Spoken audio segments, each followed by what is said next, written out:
Hey guys, I want to show you some different options for mobilizing your hip flexor muscles. These can get really tight on a lot of people just from sitting for a long period of time. So I want to give you a lot of options for helping to improve mobility through this area, as well as restore some normal function through these muscles.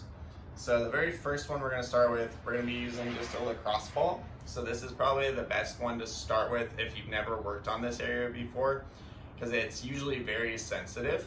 So if you start with just some light pressure first, that can be a good way to kind of work up to this. I'm going to show you some more aggressive techniques you can do later on when your tolerance to working on these areas improves.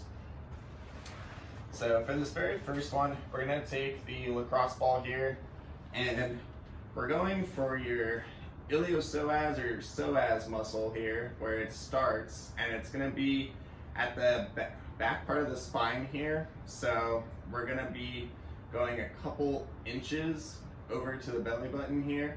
So here's my belly button, I'm going a couple inches over, and then I'm gonna start adding pressure down into this area here. So this psoas muscle attaches kind of on the side of the spine here, and it goes down into the hip, so it helps to flex the hip. So I'm going to apply some pressure down. I'm just searching for any areas that might feel tight or painful through here.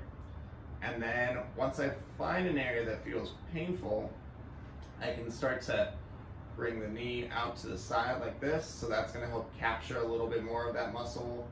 I can change the angle by straightening the leg out, maybe putting it on a little bit more stretch. I can bend the knee up. I can do some flossing type motions like this by moving it back and forth.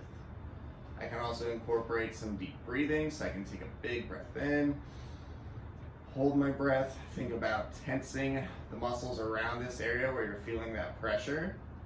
And then after about 5 seconds of tensing, exhale, relax.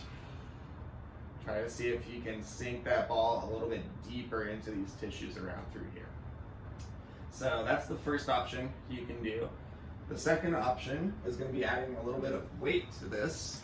So same thing, we're starting with the ball here, and then I'm going to take the kettlebell and I'm going to place it on top of the ball.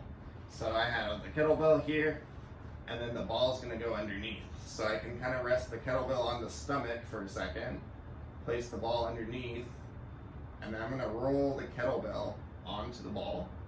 So it's going to give a little bit more pressure through here. And then a lot of times you can feel a lot more coming from that. So you can do the same thing. You can move the leg in or out, working on these muscles here. You can think about straightening it out, bending it up.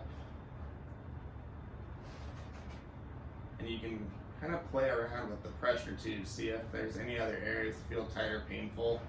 Remember with this one, you don't want any numbness, no tingling while you're doing this. If you feel that, you can try reducing the pressure, shifting the ball over. But if you're still getting any kind of symptoms like that, just stop this mobilization here. It might be too much for you to begin with. Or it might also be compressing on some of these structures here that if you get a little bit too far off, you can be pushing on some different nerves and things. So just be aware of that while you're doing this mobility technique.